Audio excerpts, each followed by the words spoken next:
ગુરુ પૂર્ણિમા એટલે શું? ગુરુ પૂર્ણિમા એટલે ભારતીય પરંપરામાં ગુરુ પ્રત્યે આદર, કૃતજ્ઞતા અને વંદના વ્યક્ત કરવાનો પવિત્ર તહેવાર છે. આ દિવસ અષાઢ મહિનાની પૂર્ણિમાના દિવસે ઉજવવામાં આવે છે.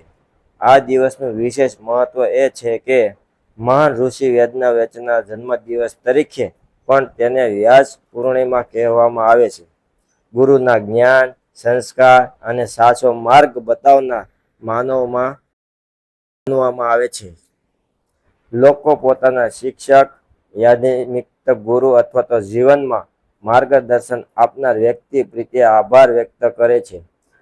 ઘણા લોકો ગુરુના આશીર્વાદ લે છે, પૂજા કરે છે અને સત્સંગ અથવા તો ભજનમાં ભાગ પણ લે છે.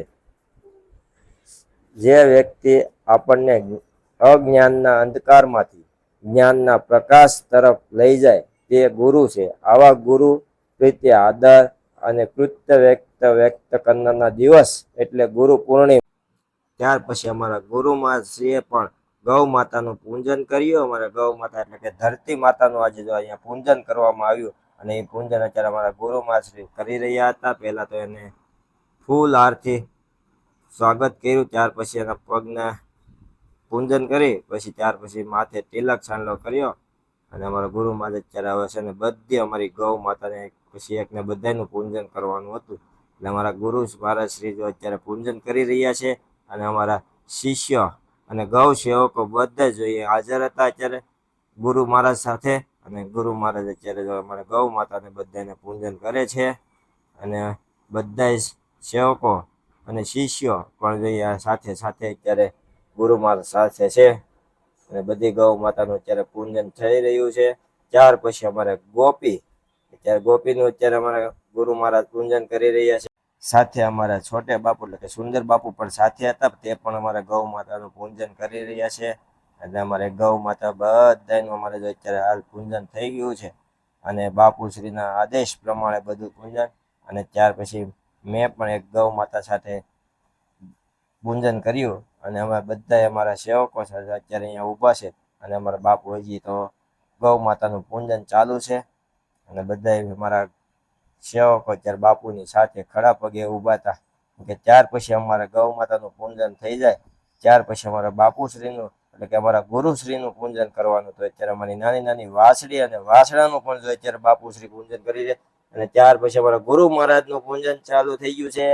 તો અમારા પહેલા અમારા શિષ્ય એવા એના હાથેથી અત્યારે બાપુશ્રીના પગ ધોઈ અને એનું પૂજન થઈ રહ્યું છે. તો અત્યારે અંગૂઠે તિલક સાંડલો કરી બાપુને પૂજન કર્યું. અને અમારા બધા અહીંયા અત્યારે ગુરુ મહારાજના આશીર્વાદ લેવા પણ બધા હાજર હતા. અને એક પછી એક અમારા બધાનું ગુરુ મહારાજ શ્રીનું પૂજન કરવાનું કરી રહ્યા હતા. અને ત્યાર પછી બધા અમારા સૌ પ્રસાદ આપી ગુરુ મહારાજ મીઠું મોઢું કરાવીને પૂજન થતું હતું. આવી જ રીતે અમારા બધા સેવકોનું પૂજન ચાલુ હતું વારાફરતી. અને બધા અમારા મિત્રો બાપુશ્રીના આદેશ પ્રમાણે વારાફરતી બધાનો ગુરુ મહારાજ પાસે બધાને જો પૂજન કરવાનો વારો આવી જાય એટલે બધા શાંતિથી જ્યાં ઊભા હતા. અને અત્યારે બધા પૂજનમાં અત્યારે બધા બેઠા હતા. અને બધા અત્યારે ત્યાર પછી અમારા બધા અમારા પૂજન કરીને બેઠા. ત્યાર પછી બહેનોએ અમારા સત્સંગ પણ ચાલુ કર્યો હતો.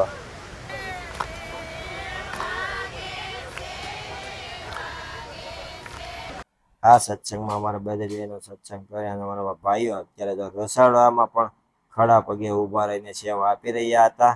અને અમારા બધા મહેમાનોને સાચવવામાં પણ એકદમ ફર્સ્ટ ક્લાસ હતું. કે જે કોઈ આવે તે સેવામાં લાગી જતા હતા. સેવા એ જ પરમ ધર્મ છે. એ જ રીતે બધા સેવામાં લાભ લઈ રહ્યા હતા. અને એ તો અમારા બાપુ પાસે પૂજન તો ચાલુ જ હતું. અને એકદમ પૂજન એકદમ શાંતિથી બધા પૂજા અર્ચન કરી રહ્યા હતા. અને પ્રભુના આદેશ પ્રમાણે બહેનો પણ અત્યારે અહીંયા પણ સત્સંગ ચાલુ હતો બાપુના સાનિધ્યમાં. એક બાજુ સત્સંગ અને એક બાજુ બાપુની ગુરુ પૂજા ચાલુ રહી હતી. અને ત્યાર પછી અમારો પ્રસાદ પણ જો અહીંયા તૈયાર થઈ ગયો હતો. તો અમારા બધા સેવકો જો અત્યારે પ્રસાદ માટે તૈયાર થઈ ગયા હતા. અને પ્રસાદ લેવા પણ અમારા ભાઈઓ બધા આવી ગયા હતા. તો પ્રસાદ પણ જો અત્યારે અર્પણ કરી રહ્યા છે. ગુરુ મહારાજના આદેશ પ્રમાણે અત્યારે અમારા સેવક અને સેવકો બધા શાંતિપૂર્વક પ્રસાદ અર્પણ કરી રહ્યા છે. અને ત્યાર પછી અમારા નાના બહેનોને પણ પ્રસાદ અર્પણ કરી રહ્યા છે. બહેનો પણ જો અત્યારે શાંતિથી અહીંયા ગુરુ પૂજન કર્યા બાદ પ્રસાદ લઈ રહ્યા છે. એટલી આ ગુરુ પૂર્ણિમામાં મજા આવી છે કે શાંતિપૂર્વક બધું કાર્ય થઈ ગયું અને પ્રસાદ પણ શાંતિપૂર્વક લેવાઈ ગયો. આજે વરસાદનું પણ એવું કંઈ હતું ને એટલે બધું શાંતિથી અમારી વ્યવસ્થા અને ગુરુ પૂર્ણિમા અમારી અહીંયા મસ્ત લાભ લેવાઈ ગયો. અને બહેનોએ પણ શાંતિથી અને ભાઈઓએ પણ શાંતિથી પ્રસાદ લીધો છે. અને અમારા જે સેવકો ખડા પગે જે ઊભા છે, જ્યાં લગી આવે ત્યાં લગી અમારે પ્રસાદ અર્પણ કરવાનો છે. કોઈને પાછું નથી પડવાનું, ત્યાં લગી કે અમે ઊભા રહીશું. એવો મસ્ત ચાલી રહ્યું હતું. અને પૂંજન પણ અત્યારે જો અમારા બાપુ પાસે ચાલુ છે. આ રીતે એક બાજુ પૂંજા ચાલુ છે, એક બાજુ પ્રસાદ પણ ચાલુ છે. અને અમારા બધા સેવકો તો શાંતિ. હવે અમારા સેવકોનો વારો આવી ગયો છે.